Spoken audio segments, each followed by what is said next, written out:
Bem-vindos ao Grupo Marcos, eu sou Carlos Luiz, estamos no programa Nova Geração 165, Passado e Futuro é Presente. Já já eu explico essa frase aparentemente absurda, mas está no Livro dos Espíritos. Primeiro, vamos avaliar os nossos encontros, Eu sei que a gente não tem muito hábito no geral, a gente não gosta de avaliar, mas é muito importante, é uma forma de você começar a participar efetivamente do Grupo Marcos, Avaliar como é que está o programa, seja de uma forma mais extensa, que é bem legal, com comentários, seja pelo menos clicando nas estrelas, gente. Aí, é fácil. Não gostei de jeito nenhum. 1 estrela para o programa, o péssimo. E aí até foi excelente, 5 estrelas. É muito legal isso. Então vamos, por favor, adquirir esse hábito. Porque assim, quem faz comentário eu sei o nome, como a Liana fez, o último comentário recente, vou já falar, mas quem faz a avaliação eu não sei, então não vou citar nome. Porém, eu sei quantas pessoas acessam os programas. Por isso que eu estou insistindo, porque eu vejo que muita gente acessa e não estamos avaliando. Essa semana nós tivemos quase, até agora, na última semana, a gente está tendo em média, 250 acessos por semana. E não tem nem 10 avaliações. Na verdade, tem nem 5. Na verdade, deve ter umas 7 avaliações de 250. Então, acessos. Então, por favor, acesse e avalie. Não custa nada e pra gente é de extremo valor. Liana, obrigado pelo seu comentário, Quem quiser ler tá aí. Realmente eu concordo, como respondi lá no meu comentário, na resposta no seu, é muito intrigante a visão espírita do tempo. É muito intrigante. E hoje a gente vai tratar disso. Por isso, a frase que já é uma frase intrigante. Passado e futuro é presente. E isso é verdade. Para os espíritos superiores. Como a gente sempre diz, quando você lê o Livro dos Espíritos, você tem sempre perguntas. Estão falando de quem? Estão falando de quem? Sempre vai ter em tudo. Não é só no Livro dos Espíritos não, viu, gente? Depois que você desencarnar, tudo vai ficar extremamente claro em função do seu grau evolutivo. Não tem jeito. É isso. Tá certo? Onde você vai morar, onde você vai poder entrar, onde você vai poder ouvir falar que existe, mas não pode entrar, e coisas que você não pode nem ouvir falar que existe. É desse jeito. É simpatia, é porque eu sou sorridente, é porque eu sou legalzinho, é porque eu vou distribuir bombom para todo mundo. Não. É grau evolutivo. Não interessa se você é mais ou menos simpático, se você fala mais ou menos. Não é isso. Se você nasceu no Brasil, foi brasileiro, austríaco, indiano, nada disso. Grau evolutivo. Tá certo? Então, tudo que se fala de mundo espiritual, de realidade espiritual, tudo, você tem que entender. Ele está se referindo a quem? A espíritos muito evoluídos, medianamente evoluídos, ou espíritos atrasados, ou espíritos extremamente inferiorizados. Muda tudo. E tem a ver com o tempo, tá certo?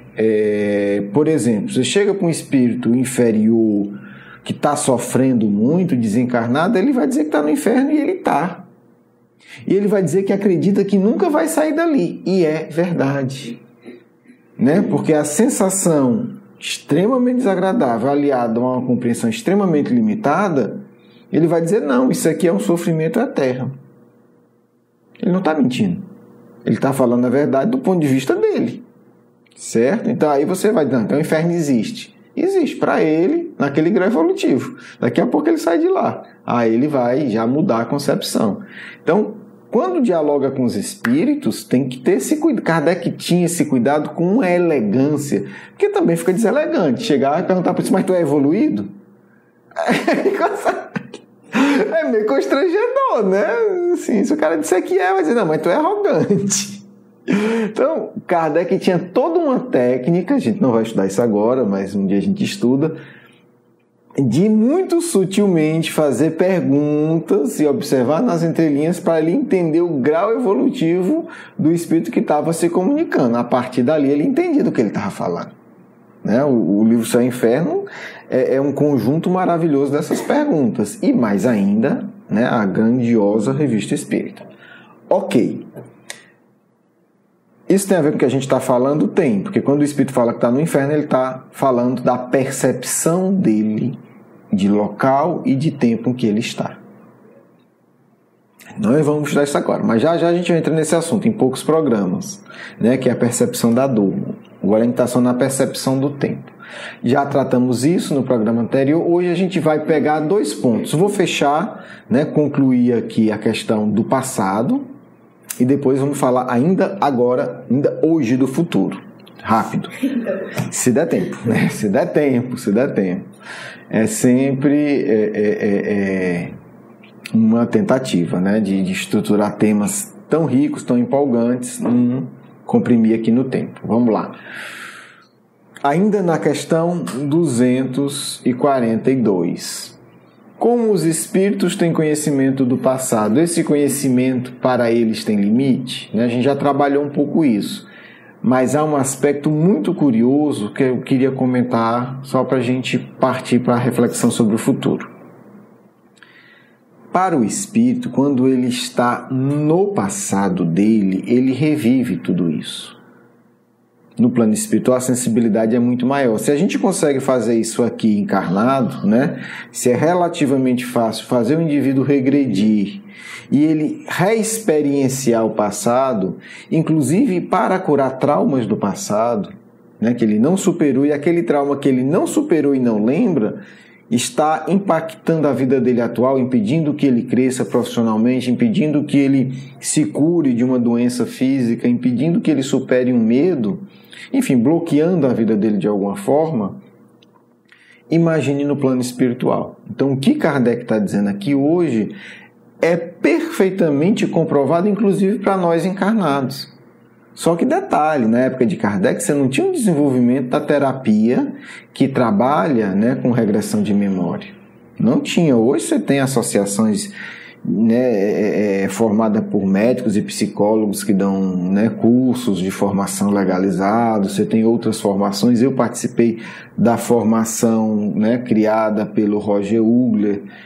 Então, assim, né, então, hoje você já tem um corpo de conhecimento e de processos históricos que não é mais um indivíduo, né, faz parte já da história da ciência.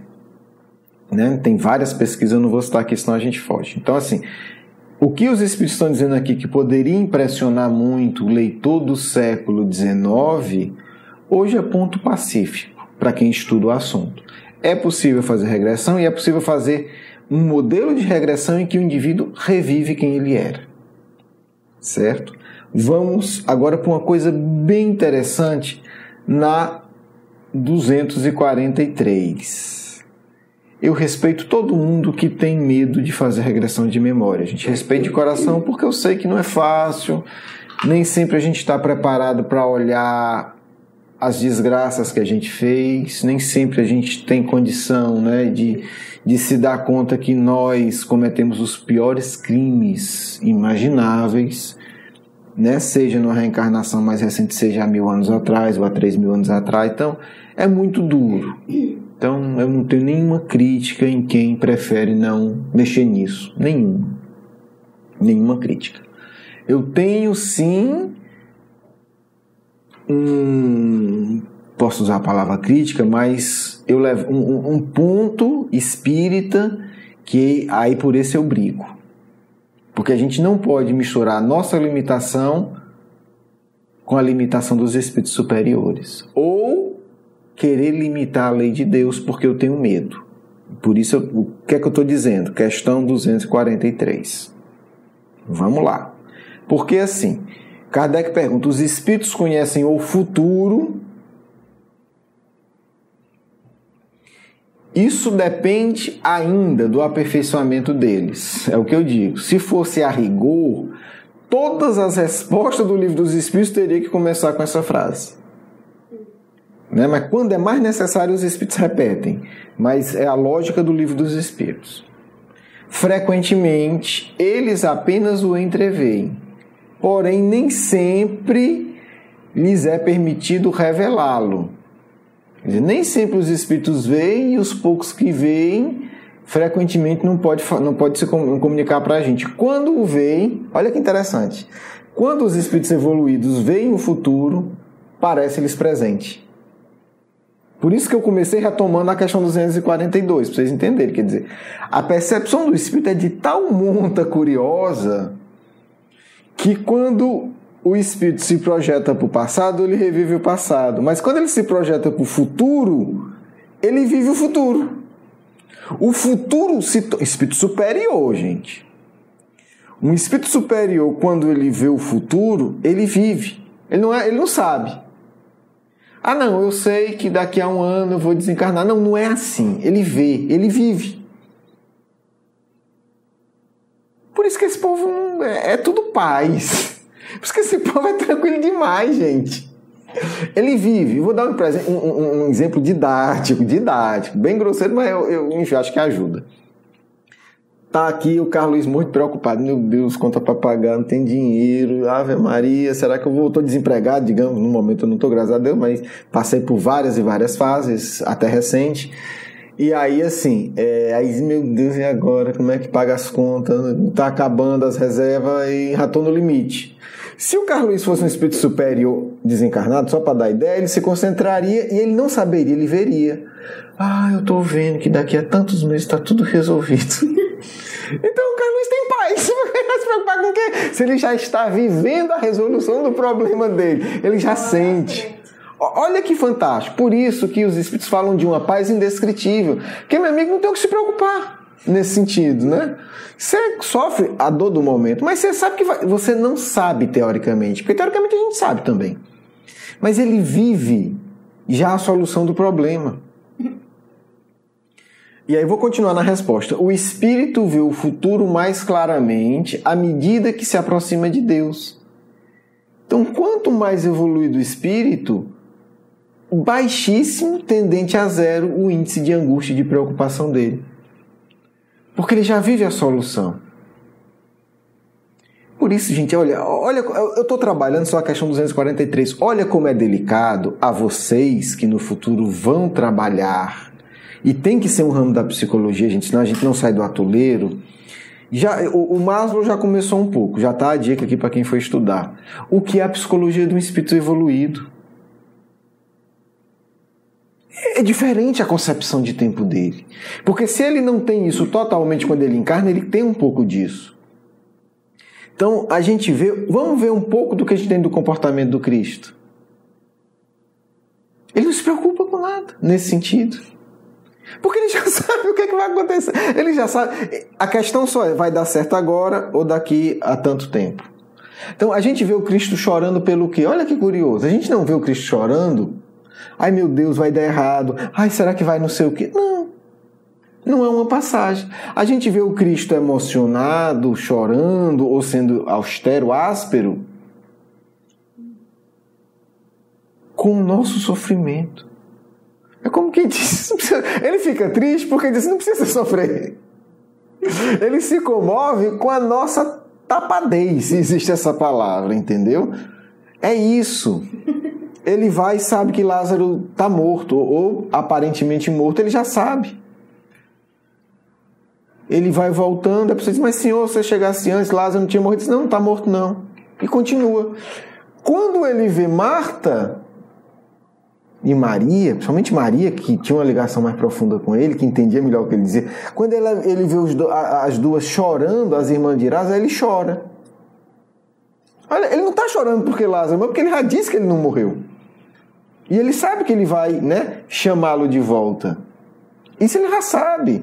Não tem o que discutir sobre isso. Mas ele se comove com a nossa penúria. Não precisa você sofrer assim, gente, calma. Não é curioso a lógica de um espírito muito evoluído, no caso, um espírito puro? Então, assim, agora eles vão voltar para falar do passado. Por isso essa questão está conectada. Depois da morte, a alma abarca e vê, num piscar de olho, suas migrações passadas. Quer dizer, ele vê tudo, as vidas passadas, desencadeia. mas não pode ver o que Deus lhe prepara. Então, assim, ele não está falando de espírito superior, de espíritos evoluidíssimos. No geral, a pessoa desencarna e vê tudo, vê todo o passado, mas não vê o futuro. Se fosse muito evoluído, via o futuro. Para isso, é preciso que ela, para ver o futuro, é preciso que ela esteja inteiramente integrada a ele, após muitas existências. Então, assim, o que é que ele está dizendo? O passado é o normal, ela vê. Para a gente da Terra, o futuro não. Então, amiguinho, se você diz que lembrar a vida passada é contra o espiritismo, você está agindo como anticristo. Me desculpe. É isso. Já que eu não tenho tempo, eu tenho que resumir. Tá aqui. Não dá.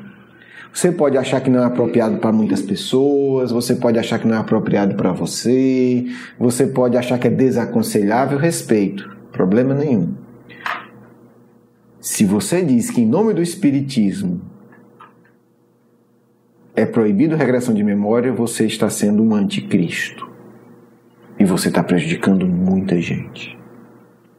Porque é uma das terapias de maior impacto e transformação emocional. E você está contra todos os ensinamentos da doutrina secreta. Se você tem dúvida, leia ou releia, porque provavelmente você não conhece, se você é contra isso, o livro chamado Memórias no Suicida. Onde na Universidade de Maria, um dos espíritos mais evoluídos da Universidade de Maria de Nazaré, é o responsável, professor e regressor de memória e faz regressão em todo mundo. Tem que fazer em todo mundo, Carlos Luiz? Não. Só estou pedindo que quem pensa que o espiritismo é contra, leia essas questões, leia o espiritismo, reavalie. Porque é algo muito grave. Você pode achar que é pouco, não é. Você está bloqueando a terapia de milhares de pessoas. Porque há casos em que o processo mais efetivo é a regressão de memória. E vou dizer, você está apoiando o suicídio na Terra. É drástico assim? É drástico assim.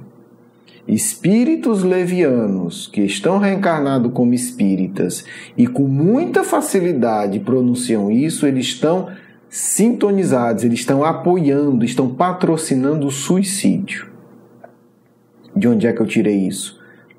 Leia o livro Memórias no Suicida. Porque a terapia na Universidade de Maria de Nazaré, que é o espírito designado pelo Cristo a cuidar dos suicidas, a técnica mais avançada de prevenção do suicídio adotada lá por um dos espíritos mais avançados da colônia se chama terapia de regressão de memória.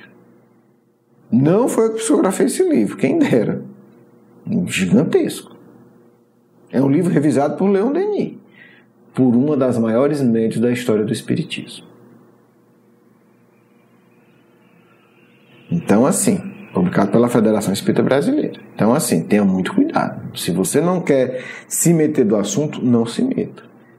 Mas você atrapalhar quem trabalha para, entre muitas outras coisas, prevenir suicídio e você se tornar um inimigo dessa obra, você pode ter certeza. Lágrimas de sangue correrão dos seus olhos quando você desencarnar e ver o que fez. E você é corresponsável. Você é corresponsável. Então vamos ter cuidado com algumas áreas. Quando é discussão filosófica, não tem problema nenhum. Mas quando você começa a usar o espiritismo para prejudicar as pessoas e apoiar suicídio, estamos diante de algo muito grave. Então é uma terapia séria que tem que ser feita por gente altamente qualificada, pessoas moralmente equilibradas. Mas dizer que o espiritismo é contra é trabalhar contra o Cristo. Estendi demais. Um grande abraço, espero que vocês tenham gostado. Não se assustem, mas assuntos sérios têm que ser tratados dessa forma, penso eu. Sim, sim, não, não. Estamos falando de suicídio. Estamos falando de prevenção de autodestruição. Um grande beijo no coração.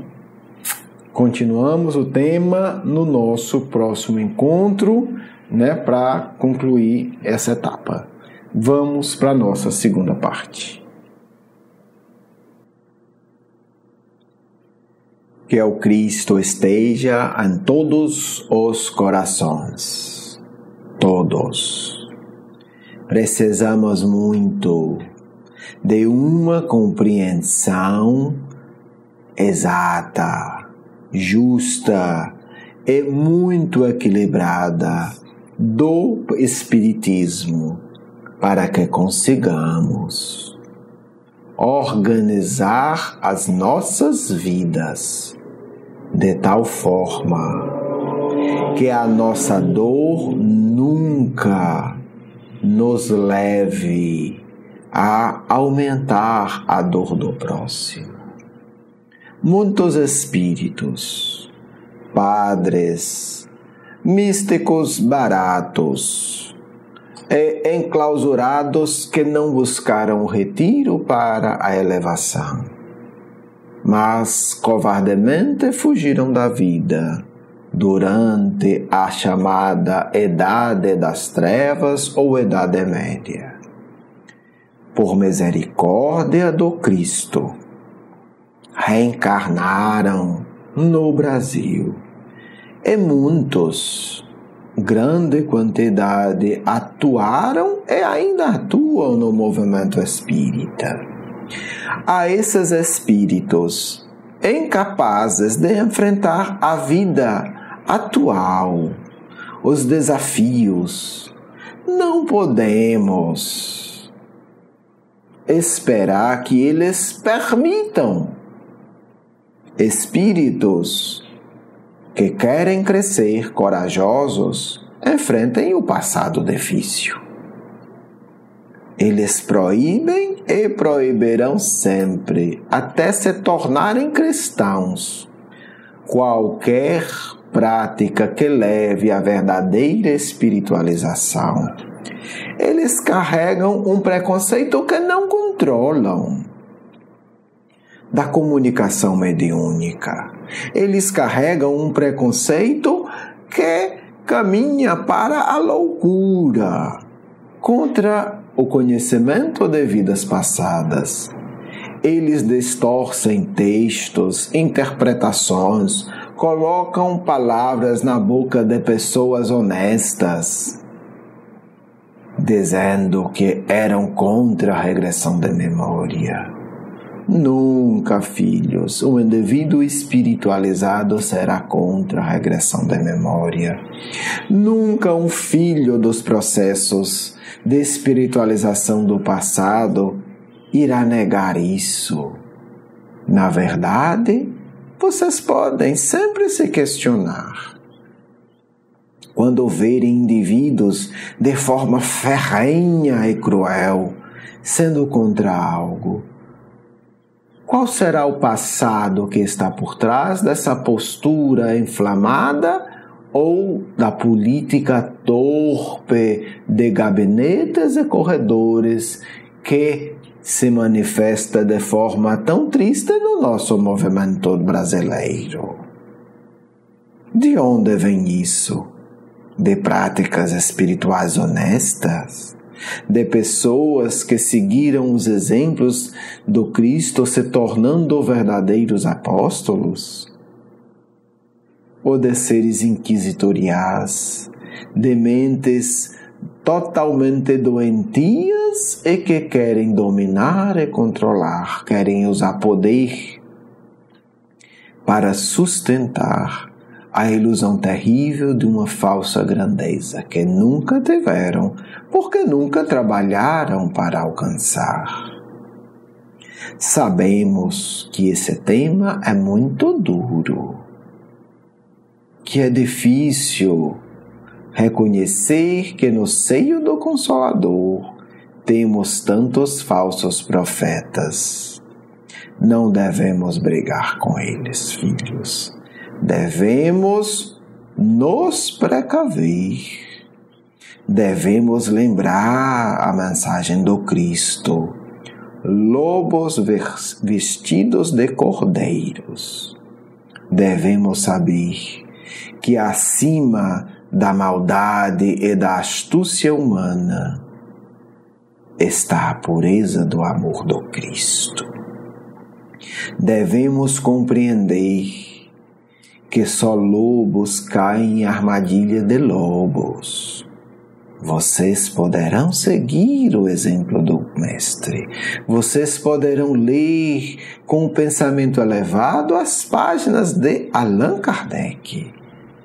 Por isso o nosso trabalho é no Livro dos Espíritos, porque vocês não precisam se tornar vítimas desses lobos. Basta não querer ser lobo. Basta não querer vincular-se aos que têm o falso brilho de grandeza artificial. Basta querer ser humilde e reconhecer que precisa do Cristo, não do famoso do momento, não do espalhafatoso da hora. Precisamos do Cristo, e o Cristo fala em corações que se dulcificam e que suplicam a verdade. E assim conseguiremos. Não basta, filhos, apenas uma atividade pontual. Para que o Cristo habite em seus corações, precisa diariamente, com muita serenidade e humildade, pedir: Senhor, que tua luz comece a tocar meu coração, para que eu não me perca no caminho dos lobos, mas que eu siga a ti, que é o caminho da verdade e da vida. Muita paz do amigo espiritual de sempre.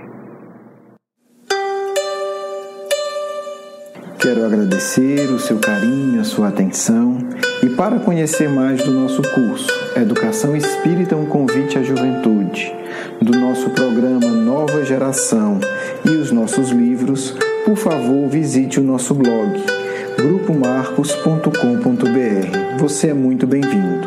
Um grande abraço.